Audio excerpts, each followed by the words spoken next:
জয় ঠাকুর। তিনিই গুরু, যিনি অন্ধকার থেকে আলোয় আসার পথ দেখান। শ্রী রামকৃষ্ণ প্রেমবিহারের পূজ্যপাদ আচার্য শ্রীমৎ স্বামী সম্বুদ্ধানন্দের প্রবচন। দেওয়া শেষ, নেওয়া শুরু। রোজই আমি মহারাজকে প্রণাম করতে যেতাম। এটা আমার প্রত্যুষের প্রাত্যহিক কাজ। সেই কোন ছোটবেলায় হস্টেলে এসেছি, সেই থেকেই এই নিয়ম। হস্টেলের ওয়ার্ডেন মহারাজ বলে দিয়েছিলেন, আগে তোমার গুরুজনকে প্রণাম করে শুরু করতে হবে সংসারের সব কাজ, যেমন পড়াশোনা, বাজারহাট, রান্নাবান্না। কোনো কাজই ঠিক কাজ হলো না। কোনো একটা সংখ্যা লিখে তার পিছনে যত পারো শূন্য বসাও, দেখো তার একটা অর্থ দাঁড়ালো। কিন্তু সংখ্যাটা লিখতে ভুলে গেলে শুধু শূন্যই লিখে যাচ্ছ, না, ওর কোনো মানেই হলো না। খুব ছোট ছিলাম কিনা, মাত্র 2 কি 3-তে পড়ি। অত বুঝতেই পারিনি বড় মহারাজকে খুব ভালোবাসতাম কিনা। তাই নিজের আগ্রহেই প্রতিদিন ভালোবেসে কাজটা সেরে আসতাম। মহারাজ আমি ঢুকতেই কখনো বলতেন, রাত জাগো নাকি, এত ভোরে এলে যে। কোনোদিন বলতেন, এবার গিয়ে কি করবে, খাবে না পড়তে বসবে। কোনো দিন আবার বলতেন, আজ যে বাছা দেরি হলো, শরীর খারাপ নয় তো। এমন করেই বহুকাল গেল। সেবার ক্লাস 9-এর ফাইনাল পরীক্ষা।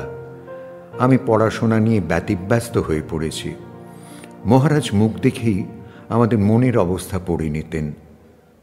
সেদিনটা এরকমই একটা দিন। ভোরবেলা প্রণাম করতেই মহারাজ বললেন, আগে বেশ অনেক করে প্রণামী আনতে, এখন আর তেমন প্রণামী দাও না তো। আমি মনে করলাম কথার কথা হয়তো। মৃদু হেসে অবান্তর কথার ভয়ে তেমন কোনো উত্তর না দিয়ে হেসে সরে এলাম সেখান থেকে। এরপর মাঝে মাঝেই মহারাজ আমায় প্রণাম করার পর বলতেন, প্রণামের ভাগ আমার, ওটাই কার্পণ্য কেন? আমি বোকা, অসাবধানী, তাই সাবধানে কথা ধরতে পারিনি। এমন করে কত সময়, কত না ভারী কথাই যে হারিয়ে ফেলেছি, কে জানে।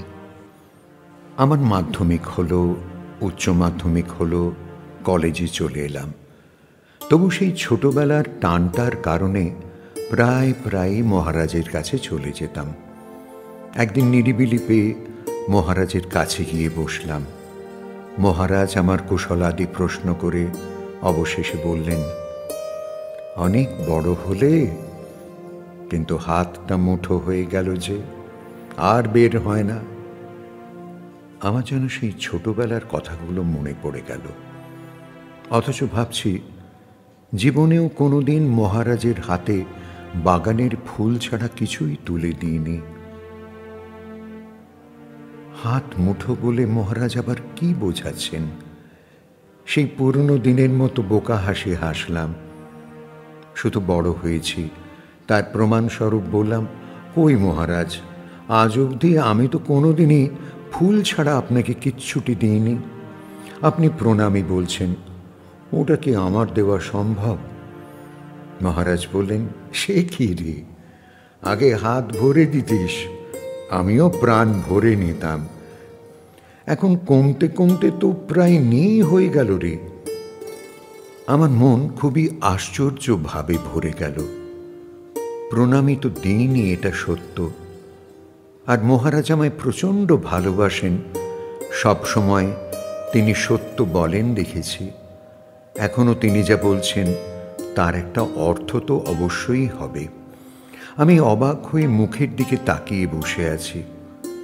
মহারাজ একটু যেন বিমনা হলেন, বলতে লাগলেন, জানিস, প্রথম যখন বাচ্চাটা আমার কাছে আসতো, তার আশাটা শুধু আমার কাছে আসার জন্যই, আমায় ভালোবাসার জন্যই। এটাই ছিল শরণাগতি। তারপর যত বড় হতে লাগলো, ততই প্রকৃতির বাঁধনে বাঁধা পড়তে লাগলো। একটু একটু করে হৃদয়ের হাতটা মুঠি হতে লাগলো। পরীক্ষার পাস, ভালো নম্বর, ছুটি যেন কদিন বেশি পাওয়া যায়, আজ যেন ডাইনিং হলে ভালো খাবার ব্যবস্থা থাকে, বাসে বেড়াতে গেলে যেন জানলার ধারে বসার জায়গা হয়, প্রশ্নপত্র সোজা হয়, মাস্টার যেন পড়া না ধরে, কত কি। তারপর বাচ্চাটা যত বড় হতে লাগলো, ততই ওর প্রণামী দেবার প্রবণতাটা হারিয়ে গেল। শুধু আমায় নয় রে, ভগবানের কাছেও। আগে দেবদেবীর মূর্তির সামনে কত আকাশ পাতাল ভাবতে পারত। যত বড় হতে লাগলো, ততই নানান সন্দেহ ঘিরে ধরল। অনেকে আবার শিখিয়েও দিতে লাগলো, মহারাজকে প্রণাম করে বলবে আমি যেন বড় হতে পারি। আবার ভগবানকে বলতেও শিখিয়ে দেয়, মানুষ ভগবানের কাছে গিয়ে নিজের কল্যাণ চাইবে। সরস্বতী, লক্ষ্মী, গণেশ, কার্তিক, শনি, বিশ্বকর্মা, দুর্গা, কালী কার কাছে নয়। অবশেষে একদিন বাচ্চাটি দেখে সে আর শিশুটি নেই, মনে বুড়ো, গায়ে বুড়ো, বুদ্ধিতে বুড়ো, অচল হয়ে গেছে। হৃদয়টা কি এক বিশ্রী তাপে শুকিয়ে গেছে। বহুদিন ধরে এই বালকাশ্রম চালিয়ে শিশু থেকে পরিণত অনেক বয়সের অনেক মনে তো দেখলাম বাবা। সহজ বিশ্বাস, শরণাগতি, উপলব্ধি, ভালোবাসার প্রসারটা স্বার্থের ঘোরে কেমন সংকীর্ণ হয়ে যায়। তখন হৃদয়ের কোমল হাতটা কেমন করে শক্ত, মুষ্টিবদ্ধ হয়ে যায়। বাইরের হাত দুটো চাইতে শুরু করে, দেওয়া আর হয় না, শুধুই দাও দাও আর দাও। দেওয়ার জন্য হাত, রক্ষা পাওয়ার জন্য হাত নয়, রক্ষা দেওয়ার জন্য হাত।